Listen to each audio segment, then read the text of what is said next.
नीरज उनियाल जी। राधे राधे। राधे राधे महाराज जी। महाराज जी, ईश्वर के प्रति सच्चे प्रेम की पहचान क्या है और मैं उसे अपने भीतर कैसे जगा सकता हूँ? जिया न जाए। भाई जी महाराज श्री हनुमान प्रसाद पोद्दार जी महाराज एक प्रेम दर्शन में लिखते हैं, शायद इसको ही इश्क कहते हैं, जैसे कोई दिल को मसला करे। एक पीड़ा, उर्दू में उसे इश्क कहते हैं, हिंदी में उसे प्रेम कहते हैं। पीड़ा है, इष्ट के लिए एक पीड़ा, एक विरह, एक व्याकुलता, एक तड़पन। प्रेम की जो अवस्था है, चरम अवस्था तो बताई नहीं जा सकती, क्योंकि अनिर्वचनीयम प्रेम स्वरूपम, प्रेम के स्वरूप का प्रवचन नहीं हो सकता, वचन के द्वारा उसे बताया नहीं जा सकता। प्रतिक्षण वर्धमानम, क्योंकि वो प्रतिक्षण बढ़ता रहता है। सूक्ष्मतरम, बड़ा सूक्ष्म विषय प्रेम है। अनुभव स्वरूपम, वो केवल अनुभव में आता है। कामना रहितम, उसमें कोई कामना नहीं होती। हृदय में एक व्याकुलता, जब से तुम बिछुरे प्यारे, कबहु न पायो चैन, दरस बिन दुखन लागे नैन। अपने प्यारे के लिए न रात्रि में नींद आती है, न भोजन अच्छा लगता है, न हंसना अच्छा लगता है, न कोई भोग अच्छा लगता है, न कोई बातचीत अच्छी लगती है। नारायण हरि भजन में ये पांचों न सुहात, विषय भोग, निद्रा, हंसी, जगत प्रीति, बहुबात। बहुत लोगों से बात करना, हंसना, मजाक करना, मनोरंजन करना, ये सब भूल जाता है उपासक। रात दिन केवल प्रभु के लिए तड़पन, वो अंदर की तड़पन। जरूरी नहीं कि आंसू निकले, जरूरी नहीं, जैसे कोई दिल को मसला करे, एक हृदय में पीड़ा। मीरा जी जैसे कहती हैं, जो मैं ऐसा जानती प्रीत किए दुख होए, नगर ढिंढोरा पीटती अजीब प्रीत न करियो कोई। नगर ढिंढोरा पीटती अजीब प्रीत न करियो कोई, जो मैं ऐसा जानती। प्रेम में एक वो अपार सुख जो सहा नहीं जा रहा। यहाँ दुख का मतलब सांसारिक क्लेश से नहीं है कि जो मैं ऐसा जानती प्रीति के दुख हो। आनंद सहा नहीं जा रहा, वो सुख सहा नहीं जा रहा। प्रभु के चिंतन में जो सुख है वो कहीं और थोड़ी है। एक हृदय में विशेष आनंद की उल्लास जो सहा नहीं जा रहा, रात दिन सहा नहीं जा रहा, ऐसा लग रहा है हृदय फट जाएगा। तभी तो धीरे धीरे धीरे धीरे सहत सहत बाढ़े भगति, गृहतन गुरहित गार। धीरे धीरे सहते सहते हृदय इतना मजबूत हो जाता है कि प्रभु की रूप माधुरी को देखकर भी वो जिंदा रहता है। नहीं, प्रभु के रूप को देखते ही दिल की गति रुक जाए, प्राण निकल जाए। इतने सुंदर, इतने आनंद समुद्र है कि प्राण निकल जाए। एक प्रसंग आता है श्री कृष्णदास जी वल्लभाचार्य जी के शिष्य, तो श्रीनाथ जी के लिए सामान लाने के लिए जाया करते थे, भोग की, श्रृंगार की सामान लाने। जहां भी जाने को मिला तो आगरा गए हुए थे, तो देखा कुछ लोग एकत्रित हैं, भीड़ लगी हुई है। कौतूहलवश वो भी चले गए, क्या हो रहा है? तो देखा वहां वैश्या नृत्य कर रही थी। एक नवीन वैश्या वो ऐसे हाव भाव प्रस्तुत कर रही थी, बहुत अच्छा लगा उसके हाव भाव देखकर।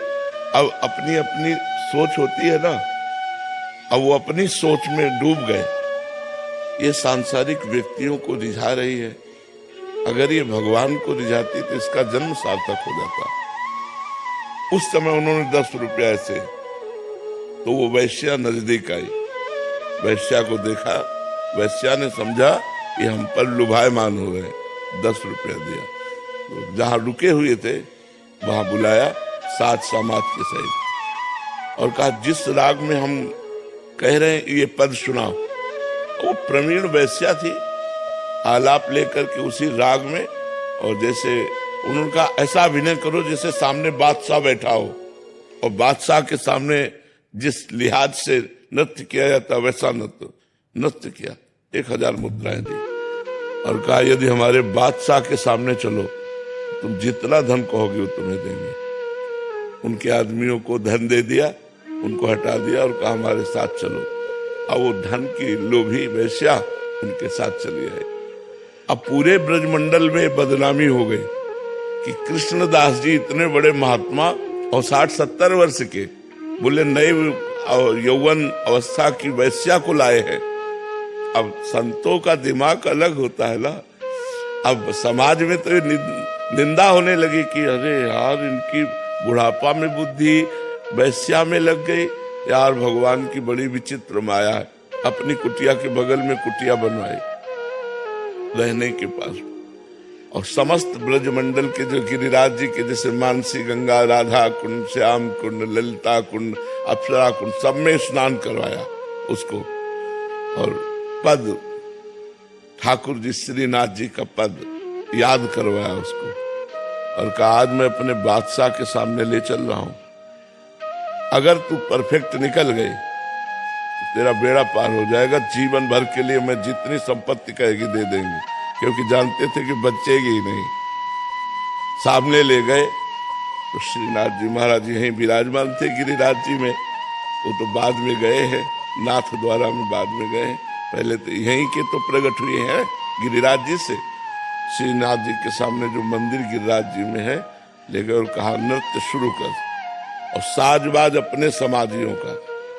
और जे भी नृत्य करके ऐसे किया और ऐसे दृष्टि गई, देखा कोटि कोटि काम को मूर्छित करने वाले ललित त्रिभंगी।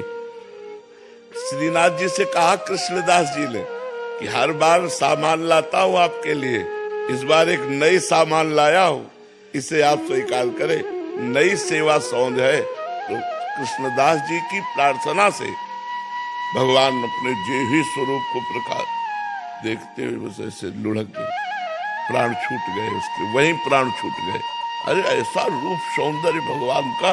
तभी तो देखो जैसे एक शीशा है, उसे कंकड़ मारो तो टूट जाएगा, लेकिन उसे गरम ठंडा करते हुए विज्ञान की पद्धति से ऐसा बनाया जाता है बुलेट प्रूफ कि गोली मारो तो भी असर नहीं करता।